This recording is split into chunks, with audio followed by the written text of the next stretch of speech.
Check کرو. پہلا سوال من ربک، من ربک. بابا یہ بولو کون ہے تمہارا رب؟ کس کو اللہ مان کے اندر آئے؟ پتھر کو مانے، جھاڑ کو مانے، پہاڑ کو مانے، گائے کو مانے، بندر کو مانے، کس کو مان کے آئے؟ اب جس کو مانتا تھا وہ جواب دیتا. ٹھیک ہے. اب اللہ کو ماننے والا تھا تو بولے گا ربی اللہ، میرا رب تو اللہ ہے، رب العالمین ہے، سبحان ہے، رحیم ہے، رزاق ہے. میں ایک اللہ کو ماننے والا ہوں. تو جب ایک اللہ کو ماننے والا ہے تو بات ختم نا. بات ختم نا. اللہ کو مان لیا ہو گیا، اب چلے جانا نا. بولتے نہیں نہیں، اس بات کے لیے اللہ کو ماننے والے بھی بڑے خطرناک تھے. قرآن میں اللہ بولا قل ان کنتم تحبون اللہ فاتبعونی یحببکم اللہ. اے حبیب یہ اللہ سے محبت کرنے والے دعوے داروں سے بولو، پہلے نبی سے محبت کرو. جو اللہ کے محبت کے دعوے دار ہے رسول اللہ سے اللہ کہہ رہا ہے کہ حبیب جو میری محبت کا دعویٰ کرتے، جو اللہ کی محبت کا دعویٰ کرتے، ان لوگوں سے کہو کہ پہلے نبی کی محبت سیکھو. اگر نبی کی محبت تمہارے دل میں آ گئی تو اللہ کی محبت خود بخود تمہارے پاس آتی. یہ اللہ کہہ رہا ہے. تو اب وہاں جانچا جائے گا کہ بندہ اللہ کا ہے تو ٹھیک ہے. جب اللہ کا بندہ ہے تو کون سے مذہب میں اللہ کو مانتا تھا؟ کیونکہ اللہ کو ایک ماننے والے بھی دنیا میں ہے مگر نبی کو نہیں مانتے.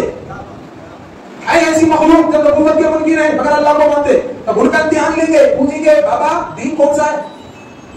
اب جو بندہ جو دین لے کے بڑا وہی بولے گا، وہی بولے گا. ٹھیک ہے، وہی بولے گا. اچھا اب ہم بولیں گے دین یا اسلام، میں مسلمان ہوں. اچھا تو آپ اللہ کو بھی مانے اور آپ مسلمان بھی ہے، بات ہوگی نا صاحب؟ نہیں ہوئی. اصل تو یہاں ہے پین چٹکی بھی. مسلمانوں میں بھی منافق بہت گزرے 1400 سال سے. 1400 سال اسلام منافقت کے دردے میں رہا. تو آخری سوال کفر اور اسلام کے تعلق سے رہے گا، بلکہ آخری سوال عشق اور نفاق پہ رہے گا.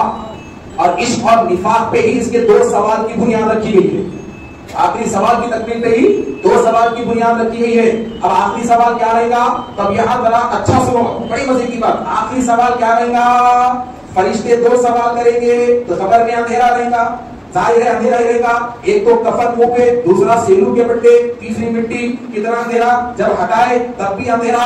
مگر جب یہ 2 سوال ہوتے رہیں گے تو مردہ دیکھے گا کہ ایک روشنی پیچھے سے آہستہ آہستہ آ رہی ہے، آہستہ آہستہ ایک روشنی آ رہی ہے. تو وہ مردہ اگر نیک مردہ رہا تو جواب دیتے دیتے دیکھے گا کہ یہ روشنی کی ہے. تو اگر نیک مردہ رہا تو قسم خدا کی حدیث ہے، نیک مردہ رہا تو فرشتوں سے یہ کہے گا کہ ذرا ہٹ جائیے، سورج نکل چکا ہے، میرے نماز کا وقت ہے، پہلے مجھے نماز پڑھنے دیجئے.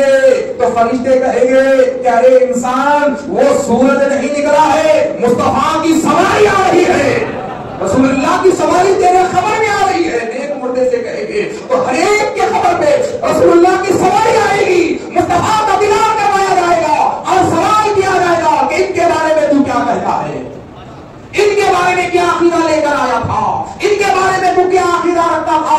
تو الحمدللہ عاشق رسول ہوا تو کہے گا وہ سبحان اللیل اذا سجا، کہے گا یہ تو مزمل ہے، یہ تو مدثر ہے، یہ تو طٰہٰ ہے، یہ تو یاسین ہے، یہ تو صاحب معراج ہے، یہ تو امام الانبیاء ہے، یہ تو سیدنا کے بابا ہے، یہ تو حسنین کے لالا ہے، یہ مولا علی مشکل کشا کے آقا ہے، یہ ابو طالب کے بھتیجے ہیں، عبد المطلب کے پوترے ہیں، یہ میرے ماما ہے، یہ میرے ملجا ہے. ارے یہ وصاف ہے، اگر یہ نہ ہوتے تو نہ عادت ہوتے، نہ آدمیت ہوتی، نہ یہ خدائی ہوتی، نہ خبر ہوتا، نہ بھائی ہوتا، نہ تو ہوتا. یہ تو وہ محمد مصطفیٰ ہے. یہ نیک کہے گا. تو یہ سوال عام لوگوں کے ساتھ ہوگا ہے نا. مگر اب نیک بندے کے اولیاء رہتے نا، اولیاء. اب اولیاء کا کام کیا ہے جی؟ ان کو کیا مشکل ہوتی بولو؟ پوری زندگی عمر یہ 3 سوالوں کے واسطے گزار کے گئے سوئے اب کے 3 جواب رکھ لے کے ولیاں اندر گئے سوئے. وہ لوگ انتظار میں رہتے ابھی کا بات کرے جلدی مسئلہ ختم ہو جاتا تھا. تو اب ایک ولی کی بارگاہ میں گئے، خبر میں ولی پوچھ آئے، 3 سوال ہوئے، فٹافٹ جواب اللہ، اسلام، رسول اللہ بول دیے. تو اب ایک ولی اپنا سب کچھ قربان کر کے آ گئے. تو ولی جب 3 سوال کا جواب ہو جاتا تو فرشتے بولتے مبارک مبارک. جنت کی کھڑکی کھل گئی، ٹھنڈی ہوائیں آنے لگی، خبر میں ولی کے نور آ گیا. فرشتے بولتے مبارک. تو ولی کی میت بولے گی میرے کو اجازت دیو میں واپس اپنے عزیزوں کی طرف لوٹ جاؤں اور یہاں کے حالات سناؤں. یہ ولی کی ہر روح بولے گی کہ میں میرے عزیزوں کی طرف لوٹ جانا چاہتی ہوں، میں میرے چاہنے والوں کی طرف لوٹنا چاہتی ہوں اور یہاں کے حالات سنانا چاہتی ہوں. تو فرشتے کہیں گے کہ نہیں، پوچھا پھر کیا کروں؟ تو فرشتے کہیں گے کہ اے نیک روح، اے نیک جسم، اے نیک جسم، نم کا نومت العروس، کیا بات ہے، نم کا نومت العروس، آپ سو جائیے. دیکھیے عروس کہیں کو بولتے لا رہا، نم کا نومت العروس، آپ سو جائیے. اب اس کو ٹینشن آپ باہر بہت گزار لیے، اب یہاں ٹینشن فری قیامت تک ہو، یہ مطلب ہے ٹینشن فری قیامت تک ہو. نم سو جاؤ، ٹینشن فری. ایسا سونا کا نومت العروس، جیسے دلہن سوتی نہیں ویسے سو جاؤ.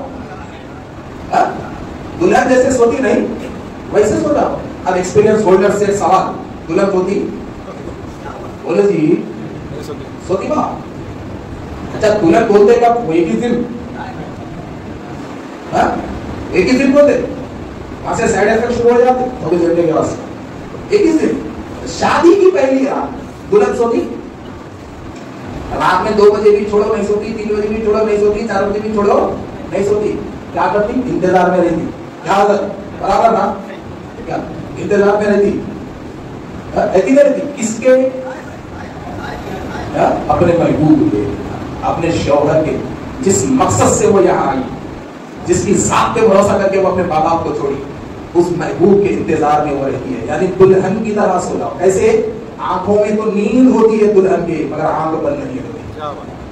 جسم تو تھکا ہوا رہتا ہے مگر دماغ پہ نیند غالب نہیں رہتی، اور نظریں دروازے پہ ٹکی ہوئی ہوتی ہے کہ کب میرا دلہا آ جائے اور کب میں اس کو دیکھوں، کب میرا دلہا آ جائے کب میں اس کو دیکھ لوں. تو تم دلہن کی طرح سو جاؤ کہ دنیا کی دلہن اپنے شوہر کے انتظار میں رہتی ہے، مگر تم خبر کی دلہن ہو. تم سو جاؤ، آنکھیں کھلے رکھو، حجاب رحمت کو تکتے رہو، پتہ نہیں کب نقاب ہمیں کب نوا دکھ جائے، اس کے جلوے کے انتظار میں تم رہو. اس محبوب کے جلوے کے انتظار میں تم رہو، اس لیے کہ تم خبر کی دلہن ہے اور تمہارا محبوب رب العالمین ہے.